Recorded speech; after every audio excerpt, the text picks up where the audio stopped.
asalaamaaleykum suñu mbokk internet yi rawatina ñi nga xam ne ñoo ànd ak les programmes de votre chaîne de télévision Khass TV la télévision du peuple alors tey nag gannaaw ba ñu leen nuyoo ko si nekk sa tur ak sa sant ñi nekk ci biir réew mi ak gox yu fasantikoo yi rawatina les sénégalais de la diaspora ñu ngi leen di dalal ci benn édition spéciale li ko waral nag li Olof Njaay di wax lu defu di wax lu ay di njàmbat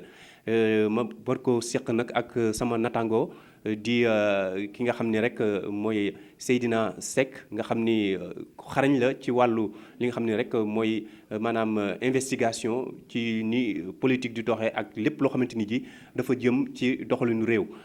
kon Seydina dama lay jox kàddu gi rek laata ñuy dugg ci li nga xam ne rek mooy li ñu teewal fii ci jataay bi tey. waaw asalaamaaleykum El Hadj maa ngi lay nuyu bu baax di nuyu képp kuy seetaan programme bi édition spéciale comme ni nga ko waxee léegi di nuyu ñëpp di sant ñëpp aussi di rawatina ñi nga xamante ni dañoo jox xol seen chaîne bi di Khass TV. Seydina li ñu jàng tey wala ñu yëgandoo ko ñun ñëpp mu nekk loo xamante ni ji lu doy waar la muy ki nga xam ni mooy Boubacar Seydi nga xam ni dafa demoon génn réew mi bay ñibbisi ci fajar gi à sa descente à l'aéroport international Blaise Diagne bi nekk Diass takk der yi daal di koy téye moom mooy njiital ñu fàttali mooy njiital Horizon sans frontières nga xam ni ci ay liñ jàpp lañ ko tuumaal mooy am na kàddu yu mu fi jotoon rotal te kàddu yooyu dëppoowul ak loo xamante ni ji mooy institution réew mi si loolu lañ teg ci ay loxoom loolu ban jàngat nga ciy def. waaw tout d'abord damay massawu waa Horizon sans frontières yëpp te ku xam Boubacar Seye xam ni kenn la koo xamante ne buñ ko gisee muy dox rek jarul ñu koy laaj foo jëm ni xam ni si tànku immigré bi la nekk di ko lijjanti. nekk na koo xamante ne sujet d'actualité immigré yëpp immigration yëpp bu ñu koy traité presse bi en général moom la ñuy woo am koo xam am yëg-yëg ci immigration parce que pour rappel aussi sa famille mi ngi Espagne yàlla dafa dogal keroog ba muy tukki boobu yaakaar naa bokk naa si ñu mujjee waxtaan nañ mu ne ma damay tukki waaye bu ma ñëwee dinañu gën a waxtaanaat ndax damay dem peut-être passer fin d'année ak sama famille boobu temps yegguñ sax fin d'année ma ne ko amul benn problème boo ñëwee ñu waxtaan. tey nag ba ma xëyee gis Sénégal Actu gars yi publier ne dañ ko jàpp mu nekk loo xamante ne lu ma bett la bett na ma parce que musuma foogee ni Sénégal en 2021 dinañu jël acharné wu nit comme ça parce que nee nañ lan d'après information yi nga xamante ni moom la ñuy jot nee nañ ñu. dafa defoon ay déclaration ni Union européenne dañoo financé woon Sénégal benn koppar ngir xeex lu jëm ci wàllu immigration clandestine loolu nag je pense que ni après sax wax nañ ne avancé woon na yenn ay chiffres loolu moo tax ñu jàpp ko pour man nag damay faral di wax naan nguuru Macky Sall ak ku ko jiite bu ñamoon kaso kon du gaawee nii une deux rek ñu jël nit ki yóbbu garde à vue ndax élage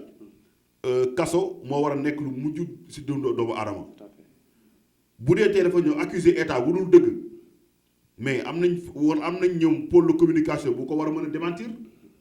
Ousmane Sonko taxaw na fii accuser leen 94 milliards moo ko ëpp foofu ba léegi kenn mësu ko xoxotal kenn mësu ko woo kenn mësu ko garde à vue pourquoi ñu bëgg nëppal loolu kenn waxatu ci te état du Sénégal la accusé parce que ku mu tuumaloon kooku état du Sénégal moo ko fi teg muy Mamour Diallo donc gisuma benn raison boo xamante ni war a mën a tax ñu jël Boubacar Seye di ko jàpp di ko def mettre en garde à vue loolu lañ wax du dëgg du yoon Boubacar Seye xam naa ko baax te nag lépp lu ko mën a dal foofu it nañu jël seen responsabilité nekk na nit koo xamante ne c'est quelqu'un très engagé très déterminé pour son peuple pour son pays gëm diaspora sénégalaise gëm ni diaspora yi moo war a mën a génne Sénégal ci jafe-jafe yu mu nekk li nag mën nañu wax ni c'est juste déclaration bi moom mooy c'est la goutte d'eau qui a fait déborder le vase ndax yàgg naa sonal état bi yàgg naa génne ay mboy yi nga xam ne dañ koy nëbb parce que c'est quelqu'un boo xamante ni dafa am relation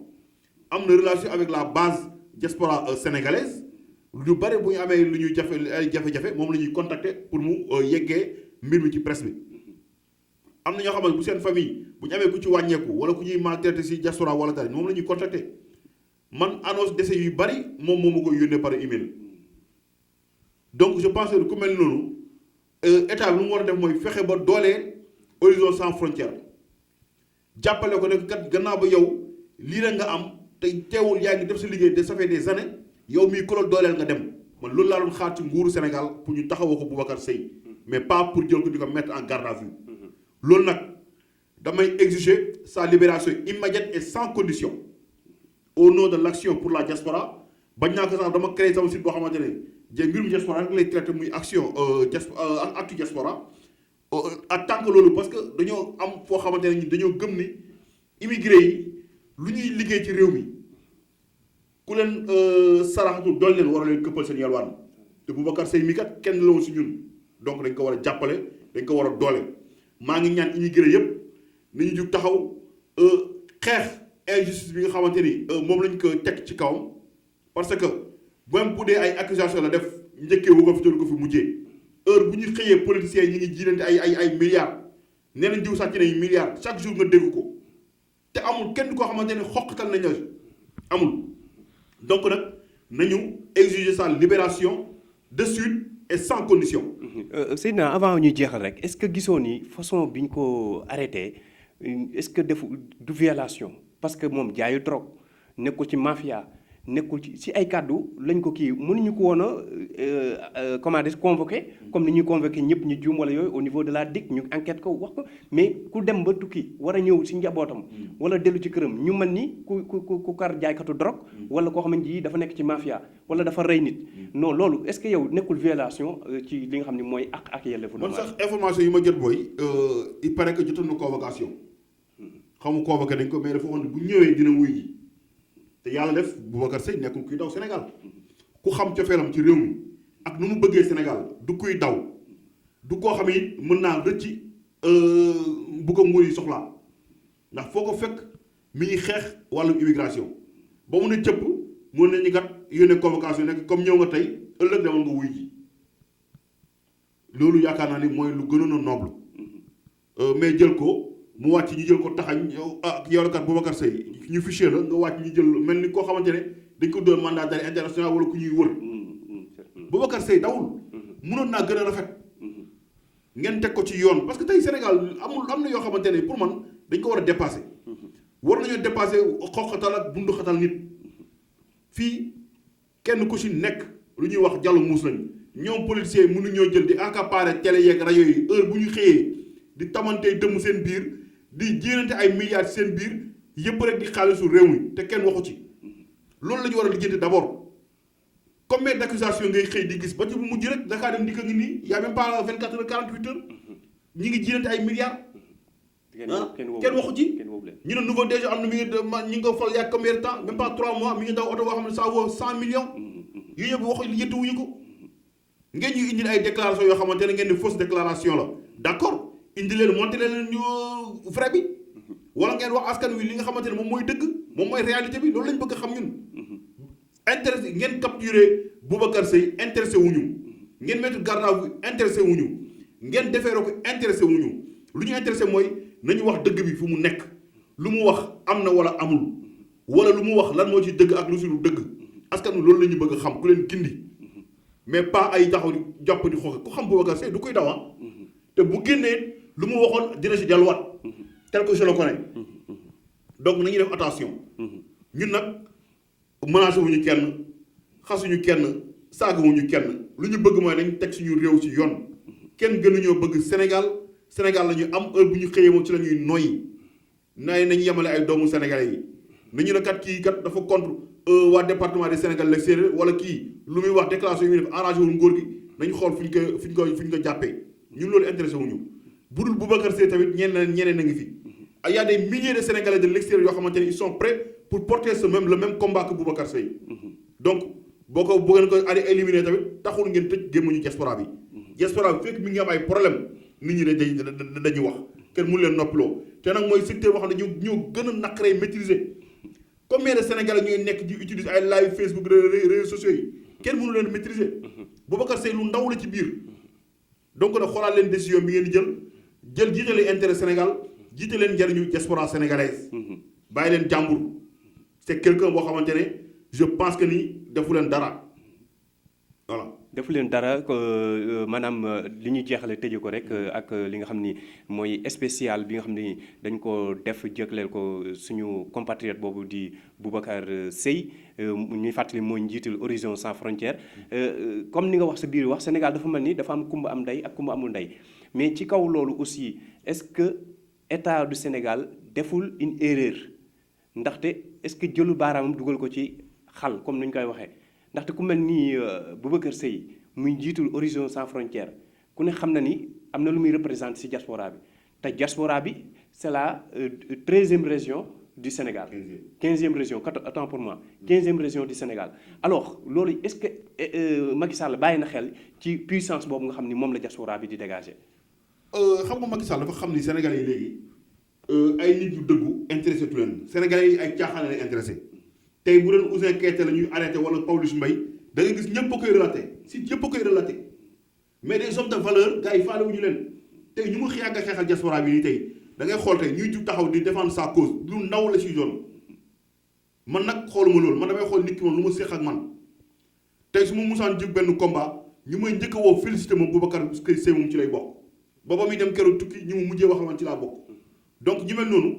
jàppale leen mooy lu ñu war man xoolama fi nekk nii ndax diaspora bi dinañ jug gëm naa xam naa ne duñu jug parce que sénégalais bëgguñu ko dëggu te bu doon jaroon caaxaan kese moo koy wala di wax ay waxu dof wala dara foofu la koy nit ñi di jëlee di ko toj di ko yëkkati ci kaw mais man bu doon kenn rek la man kase rek man je suis prêt pour porter ce combat ba ñu libérer kii di Boubacar Seye parce que fu mu nekk xaw fu ñu ko teew toogloo foofu du place am sa place mooy ñibbi këram loolu mooy sa foofu mooy sa place voilà te nag baax na. waaw kon xam naa ni loolu mooy l'essentiel bi su fekkee am na message boo xam ne da nga koy lancer à l'endroit des Sénégalais d'ici et d'ailleurs surtout des diaspora bi message boo leen di jébbal pour ñu jàppale ki nga xam ni mooy Boubacar Seye ndax ñu bàyyi ko ndax xam naa ni état bi ñi ma ko téye. voilà mes chers compatriotes yéen laay waxal les Sénégalais de l'extérieur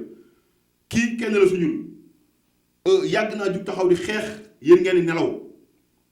nekkal ne leen Sénégal nekkal leen bitim réew ñu ci bari ñu ñuy rey ñu ci bari Boubacar Seye mi mooy tax seen koor ñu delloo ko ndaxte pression bi nga xamante ni moom lay teg état bi waa secrétaire d'état waa secrétariat d'état des Sénégalais de l'extérieur du ñu ma bàyyi ma fenn xam nañ ci bu baax a baax muy direction bi muy ministère bi donc kenn la koo xamante ni yàgg naa porter ay doléances su Sénégalais de l'extérieur donc yow sa wàll la sa cër la nga jug taxaw ensemble ñu àndandoor fexe ba kii di Boubacar Seye jotaat sa liberté delluwaat ci njabootam wala mu déggante ak ay mbokkam saafonte ak ay mbokkam loolu laay ñaan état du Sénégal nu mu gën a gaawee nañu ko libéré on est vendredi mënuñu ko fa bàyyi muy xaar mu fay passé week-end bi yëpp ba lundi donc nag tey lu mu guddi ñaan nañ yàlla ñu rek ñu libéré ko mu delluwaat ci njabootam maa ngi leen gërëm bu baax di leen sant. voilà di ko jaajëfal bu baax a baax di ki nga xam ne mooy Seydina Seck ngeen ràññee ko bu baax a baax ci réseaux sociaux yi ngeen jàpp ni tamit ñu bari ràññee nañ ko ndaxte tamit c'est un immigré boo xamante ni ji xam na lu baax li muy wax te maîtriser na ko te yàgg na tamit bitim réew mais terewul ba tey mi ngi mën a lii di combat bi pour diaspora bi yépp ak doomu sénégalais yi fu ñu mën di nekk ci àdduna bi ñu nekk ci li nga xam ne mooy seen tey ak bakkan kon ñu koy jaajëfal bu baax a baax. ma lancé les députés de la diaspora. yéen 15 députés de la diaspora yi nga xamante ne moom la ñu wax seen cër du toog peut-être yéen amaan na seen wax ak seen relation fu mu mën a yegg man mii sama jëmm ji xew gi sama kàddu mën na faa bañ a yegg mais tey yéen kenn ku si nekk sa cër la nga jug taxaw porter sa combat fexe ba Boubacar Seye libéré jot sa libération loolu aussi dañu koy exiger yéen les députés de la diaspora bu dee rek xeexal diaspora moo leen tax a jóg bu dee xeexal diaspora moo leen tax a toog assemblée nationale bu dee xeexal diaspora bi moo tax ngeen nekk fi ñu ngi leen di ñaan relation yi ngeen mën a am yëpp ngeen fexe wala réseau yi ngeen mën a am yëpp ngeen dugg fa fexe ba kii di Boubacar Seye rejoindre aussi sa famille. voilà mu nekkoon ay kàddu yu bàyyi ko ci Seydina Seck jagleel ko plateau spécial ki nga xam ni mooy Boubacar Seye ñuy fàttali ni rek ni ki tey ci fajar gi bi mu wàccee ci fële ci AIBD di aéroport international Blaise Diagne bu Diass si la ko takk der yi daal di koy ni niib tey daal di koy yóbbu ndax am na lu ñu koy toppi dafa wax loo xamante ni dafa waroo ak li nga xam ni noonu la mbir ma demee muy jëm ci wàllu financement ak diggante Sénégal ak Banque mondiale alors lu ci mën di am rek dinañ ko topp ba cappaandaw ga di jaajëfal bu baax a baax suñu mbokku téléspectateurs yi ñuy seetaan di ñu bàyyi xel di jaajëfal tamit ki nga xam ni moo nekkoon ci caméra bi di Doudou ñu ngi lay sant di la gërëm ci attachement beeg ak volonté bi merci à la régie aussi nous avons ki nga xam ni mooy Khalidou Soxna ak Omar Sow ci réalisation bi ñu ànd seeg Cheikh ak Dabar Sy di leen jox rendez-vous ci beneen numéro